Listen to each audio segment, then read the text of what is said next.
night I watched the fourth out of fifth movie of my movie binge, which was Color Out of Space.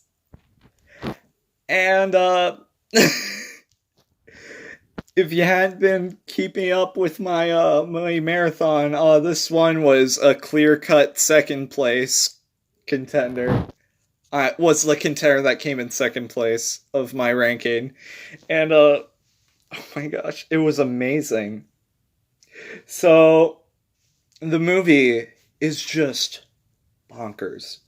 So if you're not a fan of like creature movies, like I'm not talking your typical like PG-13 creature movies, like monster movies. I mean creature movies, not monster movies.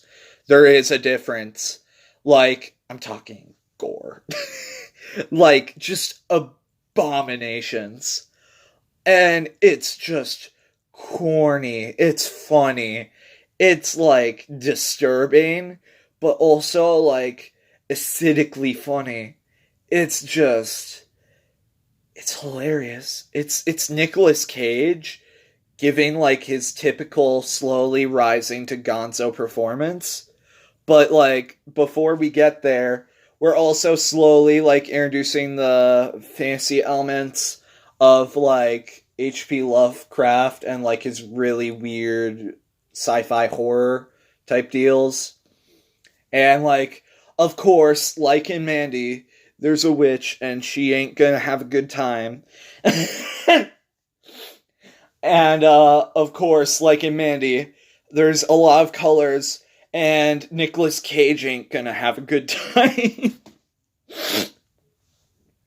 And it was just if you want something weird and that feels like something you haven't really seen in a movie before, then I absolutely implore you to check this out because it feels like a throwback to like 70s, 80s sci-fi horror films like The Thing, Invasion of the Body Snatchers, something along those lines.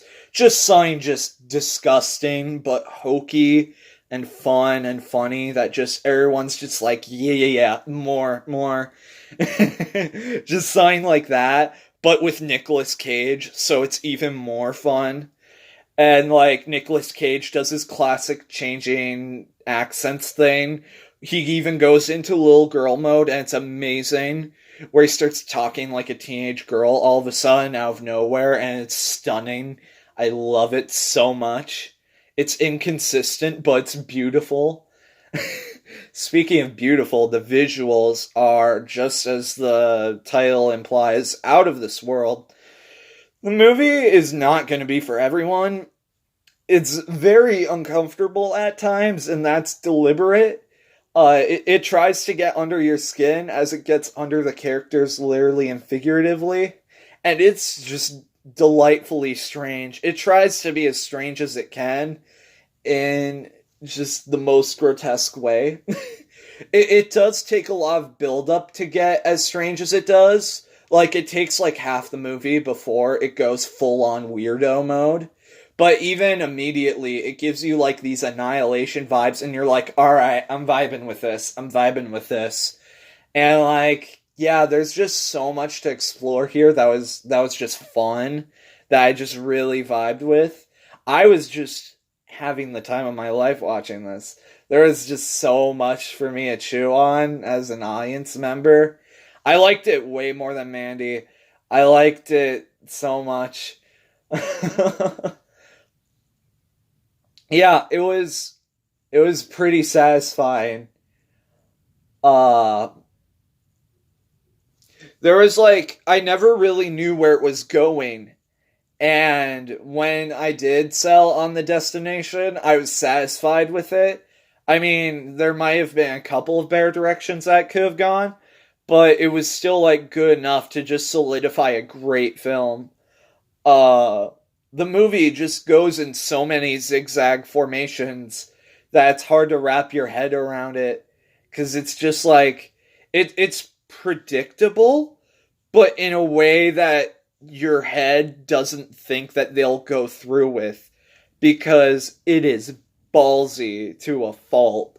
Like it does not play it even remotely safe with it being like an indie film. So of course the dated special effects kind of add to the 80s charm of it all. Part of the reason why I mentioned The Thing.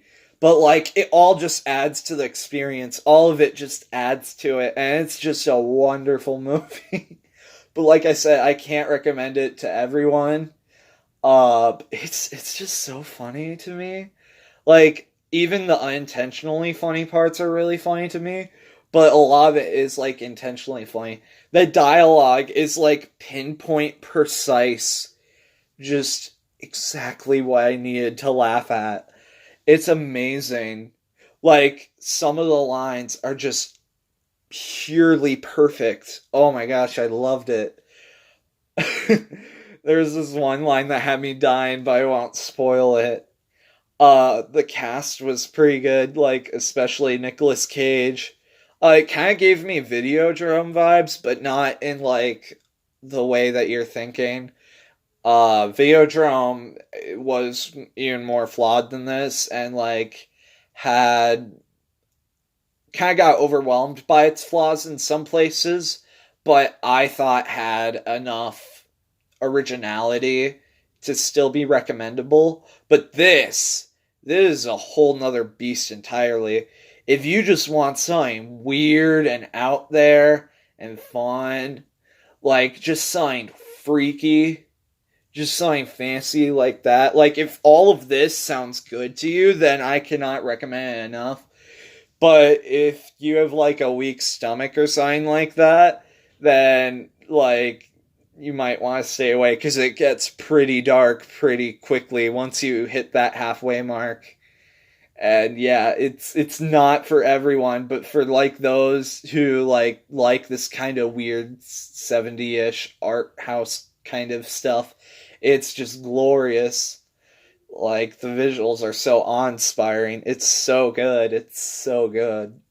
Yeah, I gave it an 8 out of 10. Maybe even higher. It might even be 8.25. It's just it's so like it feels original. I hadn't read any of the author's stories, H.P. Lovecraft, though I'm vaguely familiar with like some of the monsters he's created and stuff like that. Um, I don't really know much about him though, so it felt original to me. But I don't know how much of it is actually original. But it just felt like, yeah, I needed to see this movie. I'm so glad I did. The trailers didn't give me this vibe at all.